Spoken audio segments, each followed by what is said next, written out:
Do you want to succeed big in 2024? Come on, I know you do. We all do. So what I'm going to talk about today is some options from me that I'm going to give you for how you might be able to do that.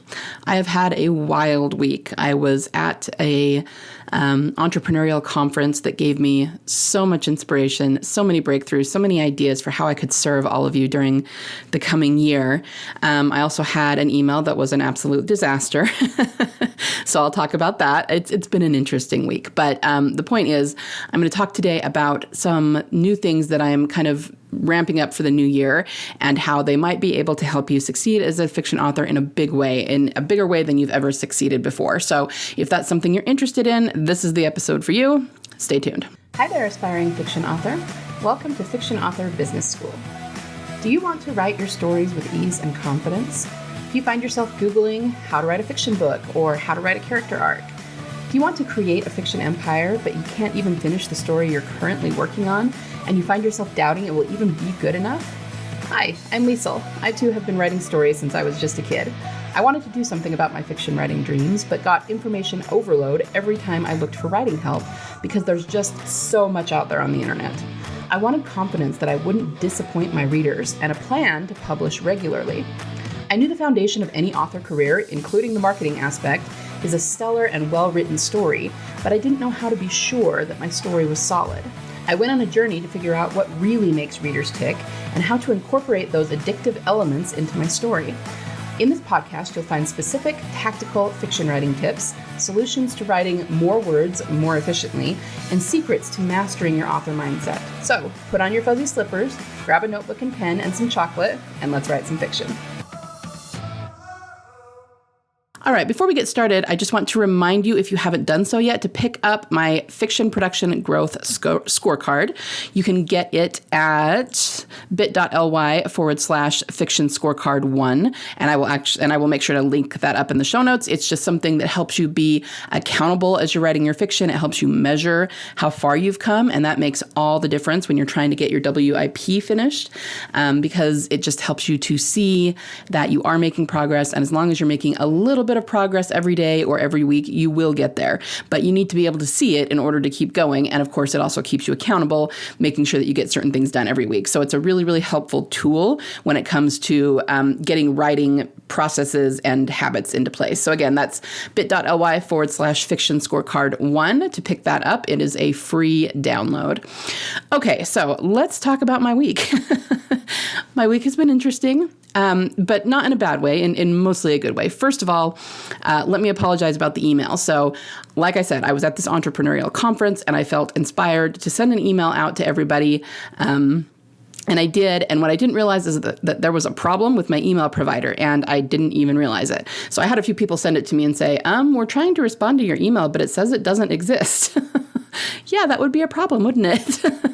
It was just a little snafu that had to do with a card that had expired.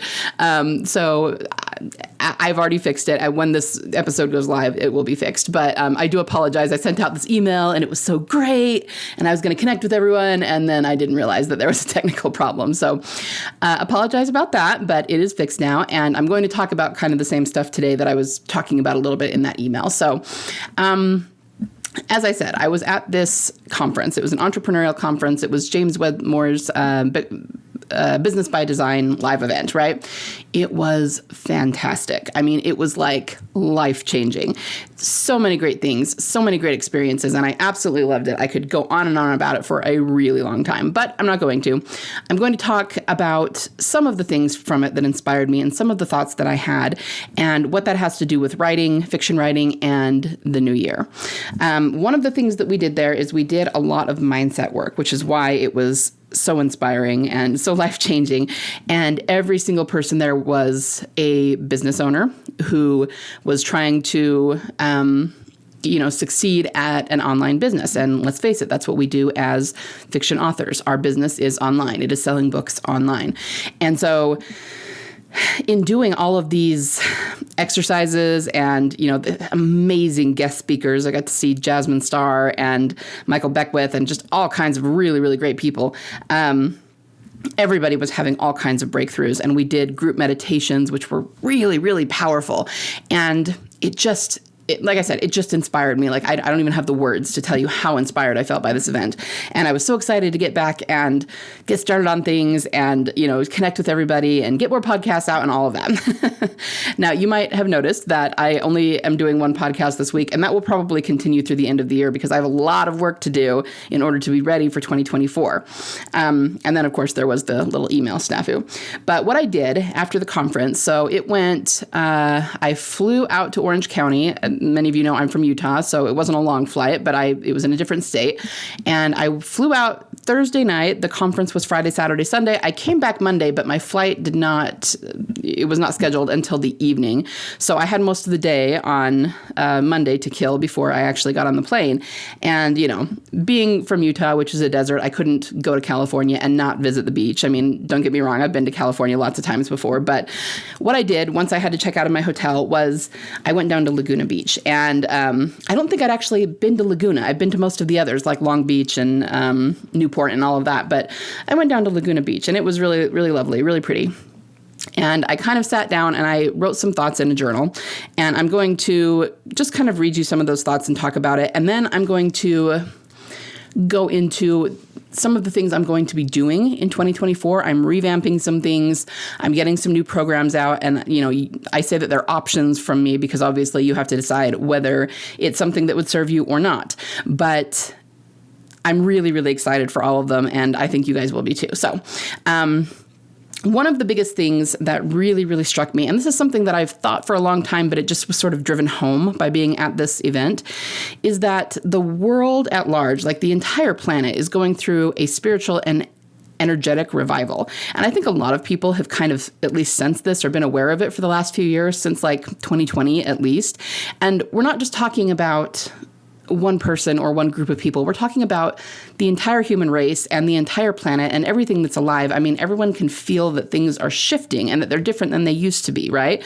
So we're kind of going through this spiritual awakening, and we're going through it all together. The entire human race on both sides of the veil and all of the life on the planet, we all move forward together. So when people say we're all connected, that's very literal, okay? And I just really felt that during this conference. I was with literally 1,000 other people in this convention center, and we managed to all synchronize our heartbeats. I mean, it was amazing. It just made you feel so alive and so connected.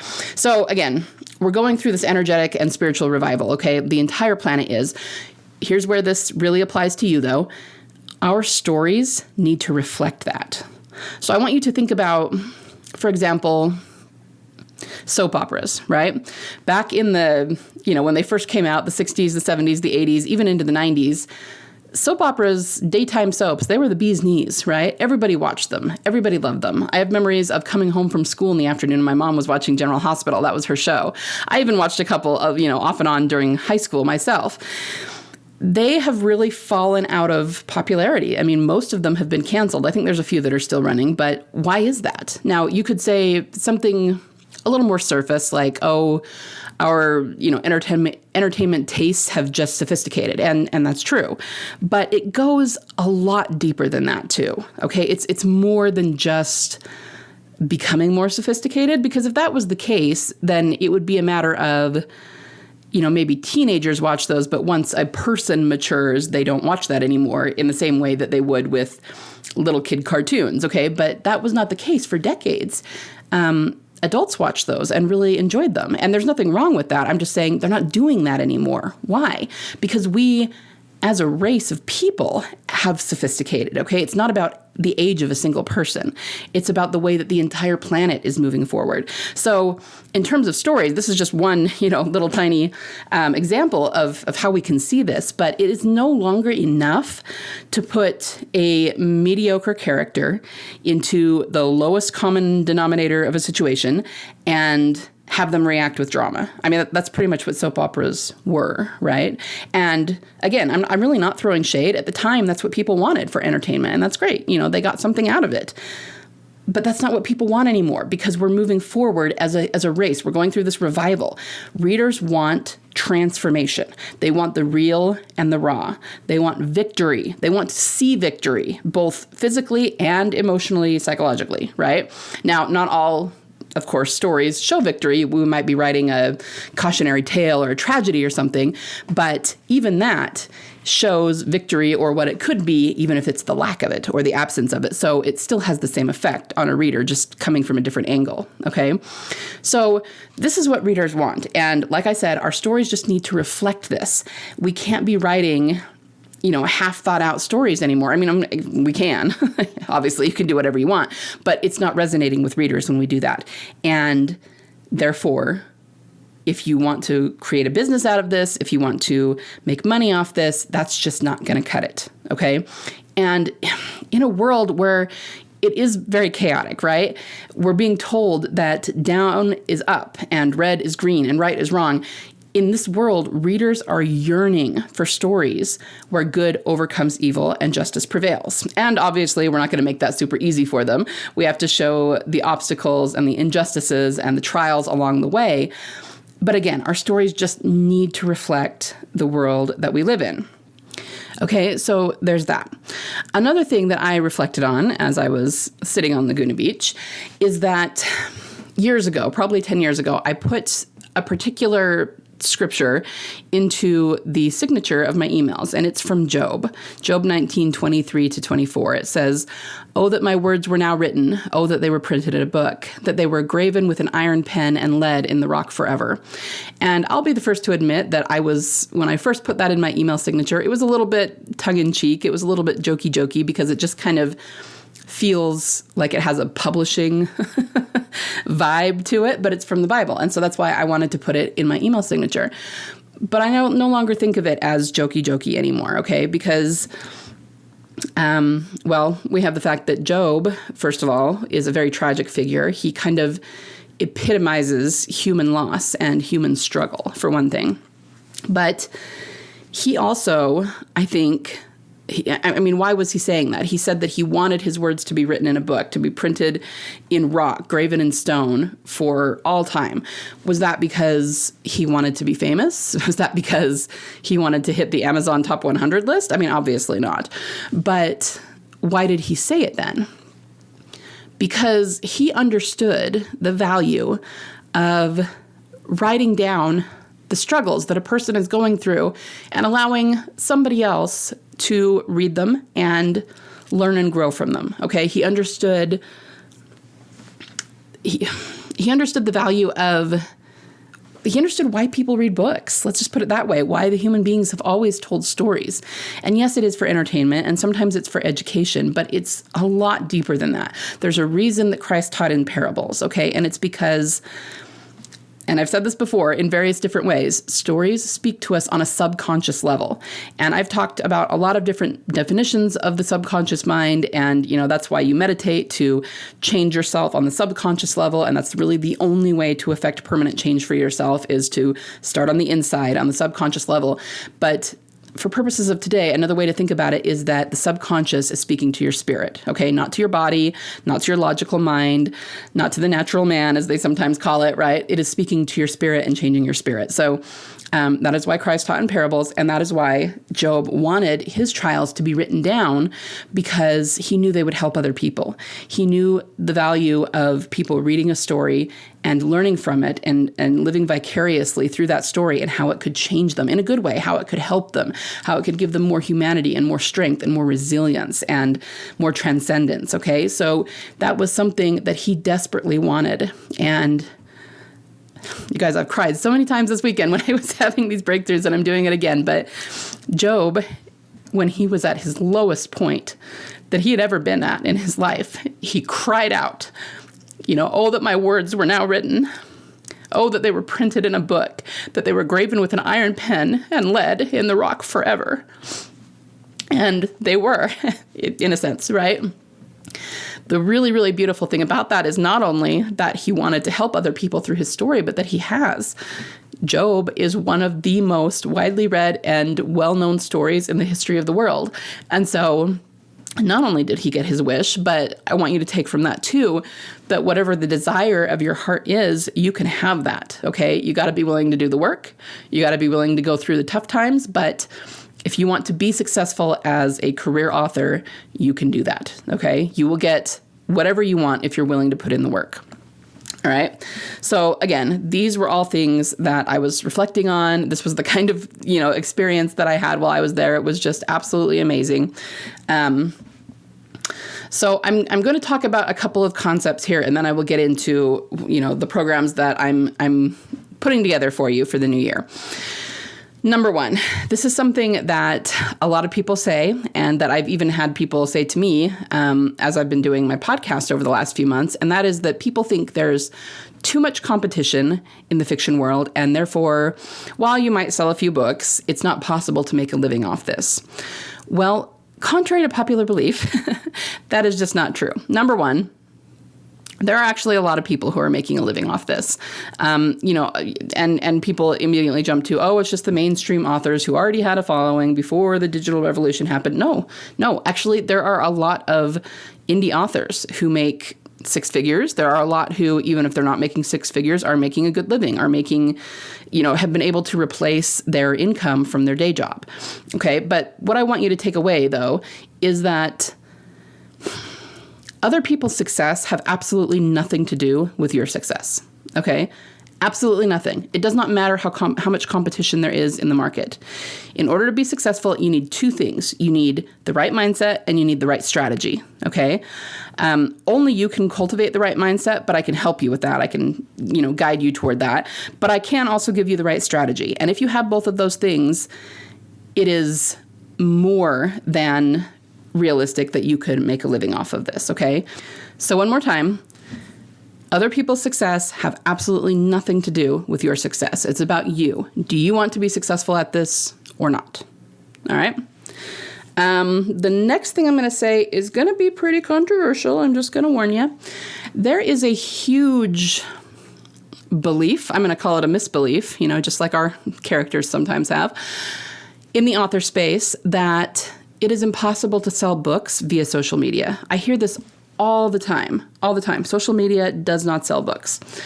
And I'm going to disagree with that. Now, it is important to be realistic about social media. So in the sense of throwing up posts all the time that say, buy my books, and then nobody does. I mean, that happens all the time. That's true. And that's why people say that. Simply throwing out links and asking people to buy your books is probably not going to sell books. And then, of course, we have to be realistic about the fact that we do not own the real estate on social media. So if social media is your entire strategy for selling books and then your account gets shut down, you're pretty much screwed. Okay, so it's not that people, when they say things like that there isn't some truth in it, but there's also some untruth in it. Okay, again, you have to have the right strategy to sell on social media, but this was something that was, and this is less the spiritual stuff, this is more the strategy stuff. This was really driven home to me during the conference because there are so many people who are selling on social media.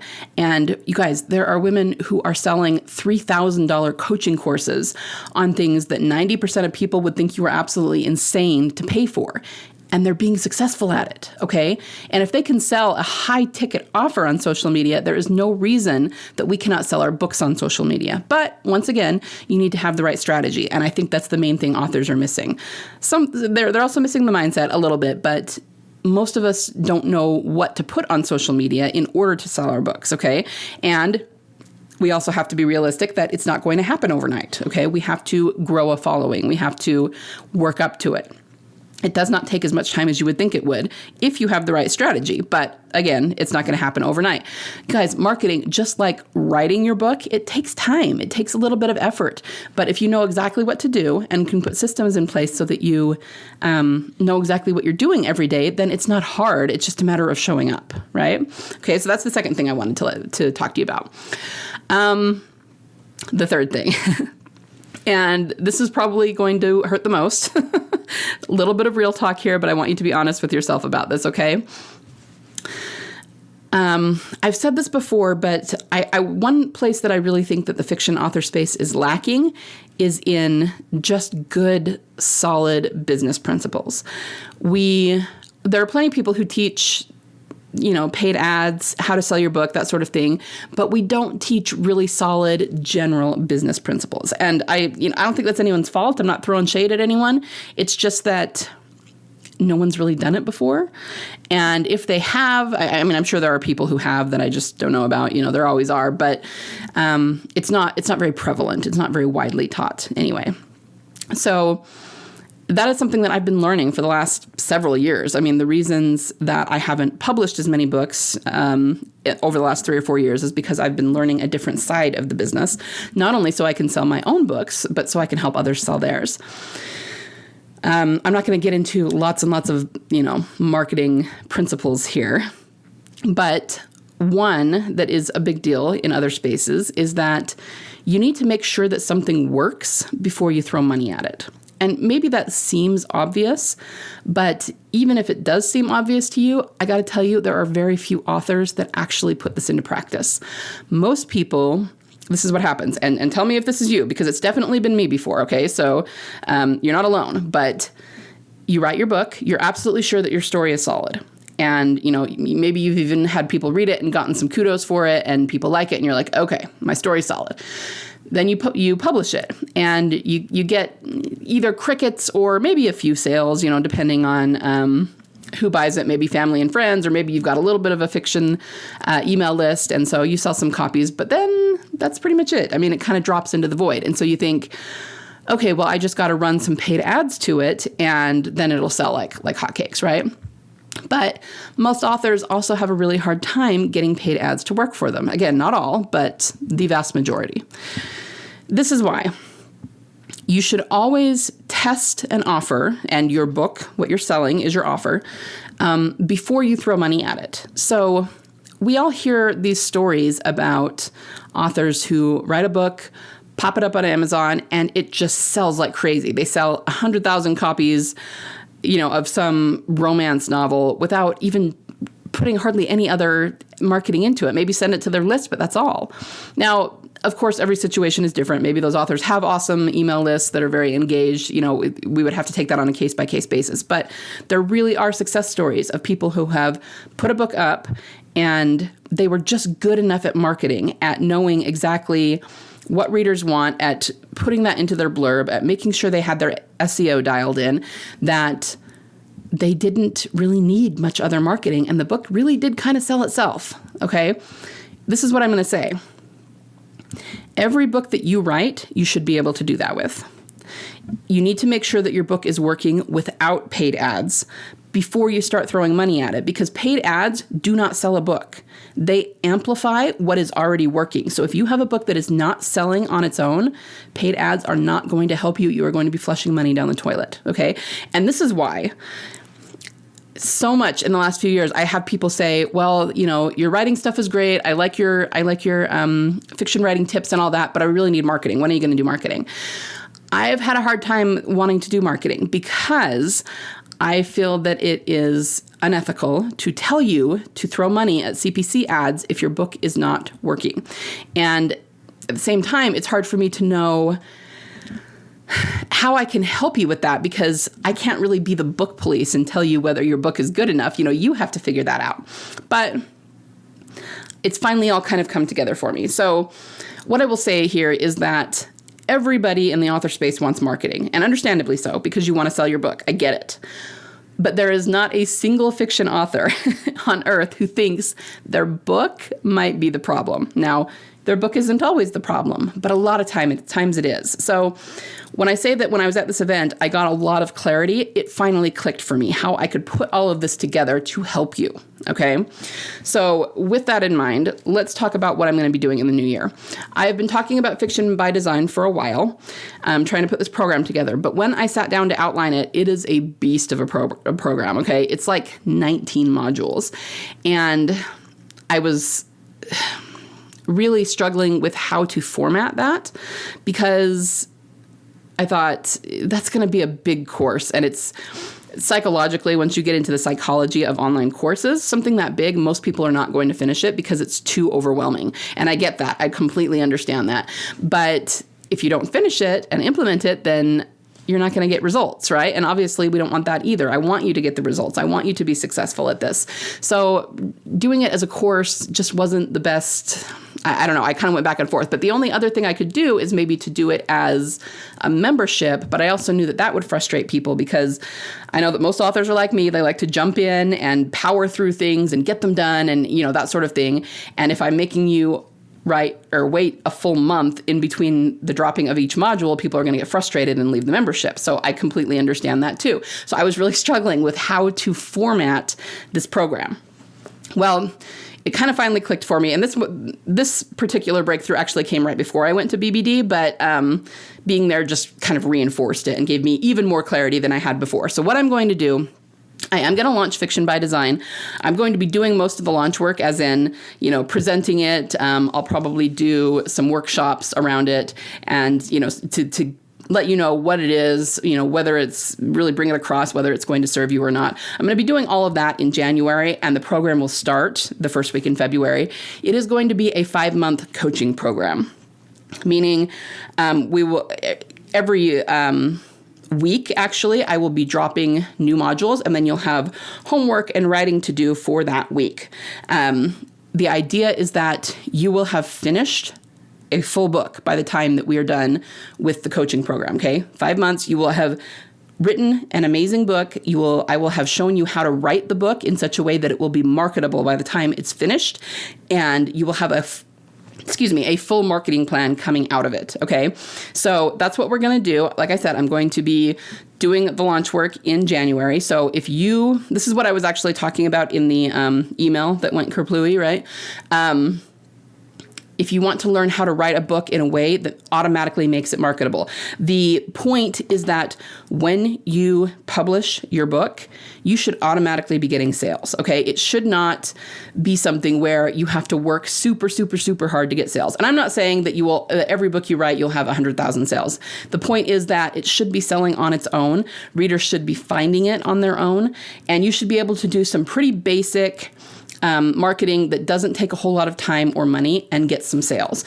And once you can see that that's working, then you move on to the ads that will really scale those sales for you. Okay, so that's what I'm going to help you to do, is write a book that is automatically going to connect with readers, and that will, because of that, it will automatically be marketable, and I will show you how to market it without CPC ads in a way that should get you some decent sales just by doing some basic things, okay? So that's the first program that I'm going to be launching in the new year, and I'm super excited about it because this is the one that I'm going to be incorporating mindset. I'm going to be incorporating some meditation into it. So there are basically 6 ingredients I came up with for this program. And, depending on how you look at it, like I said, 19 modules, I could come up with a lot more ingredients, but just in general, you're going to be using a process that I've developed called creative discovery to figure out your story.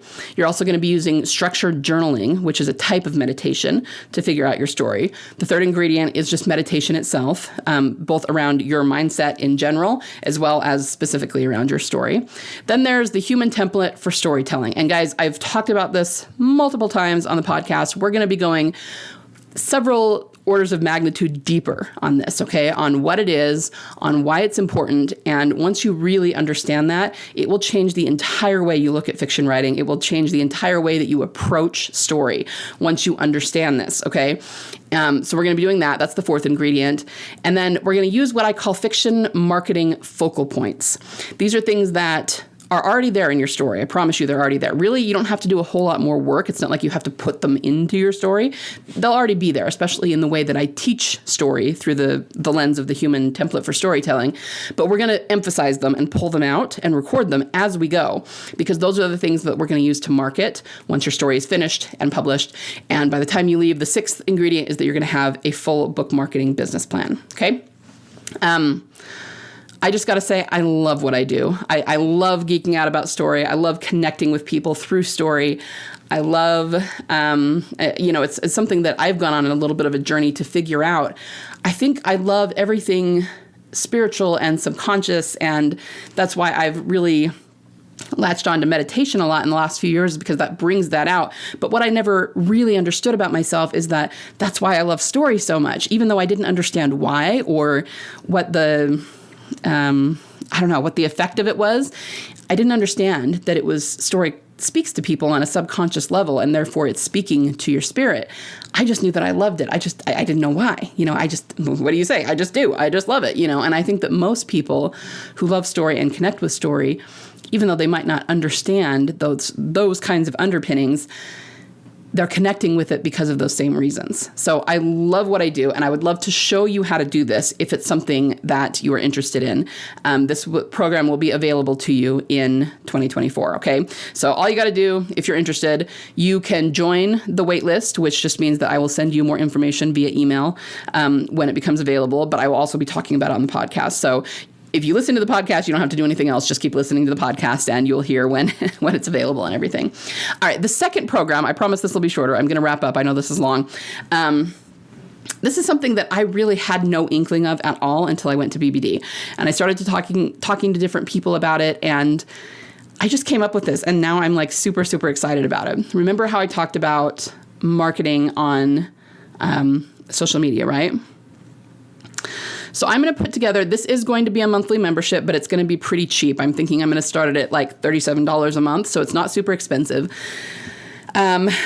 We are going to learn to market our books on probably Instagram is going to be our focal point.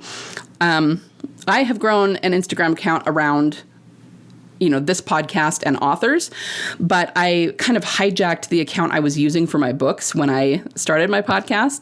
So I don't have one that is specifically geared toward my readers. So I started another one that would be geared toward that, and I have about 100 followers on that account. So it's very small. It's something that I'm just starting.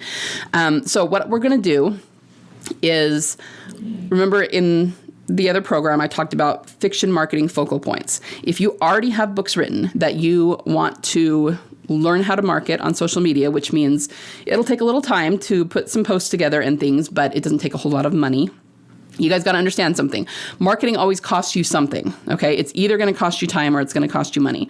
If you're pretty early on in your journey and you don't have a lot of money, I know that most fiction authors these days don't have tons of money when they start out, then you're probably going to be paying through your time. And then once you start selling more books, then after that you can pay more through money. Anyway.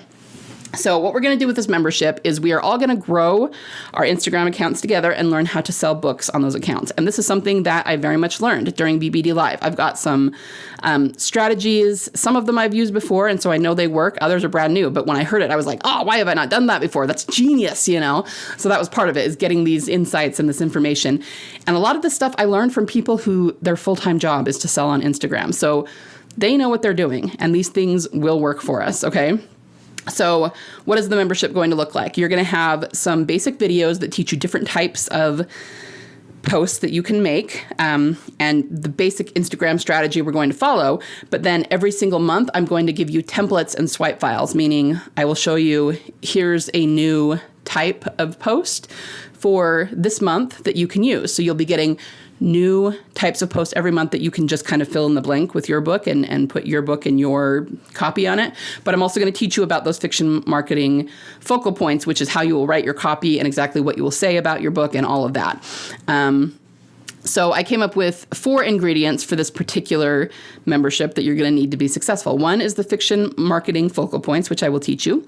The social media marketing strategy, which I will teach you. You're going to need SEO words, and I am going to teach you that. We're going to go through something where we're going to come up with a list of SEO words that you need to use. And then the templates and swipe files, which you will get new ones every single month. So the idea is just that every month I will give you new templates and swipe files, and you will create new posts, and then you're going to post according to the posting strategy that I give you.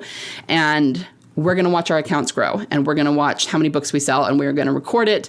And, just like any membership out there, like I said, it's going to be relatively, I don't want to say cheap. It's going to be very affordable to be in it. But if you decide it's not for you, you can quit anytime. It's just a membership. There's no contracts or anything like that. I am actually probably going to start that in January. So you will hear more about it over the next few weeks. And then, we're going to launch that right after the new year so that we are getting a full 12 months to grow our Instagram accounts. Now, is it going to take a full 12 months to find success selling your book on Instagram? No, I really don't think it will. Like anything else, if you're starting out at 0 with very few followers or 0 followers, a lot of you might be creating new Instagram accounts in order to do this, which means you'll be starting at absolute zero.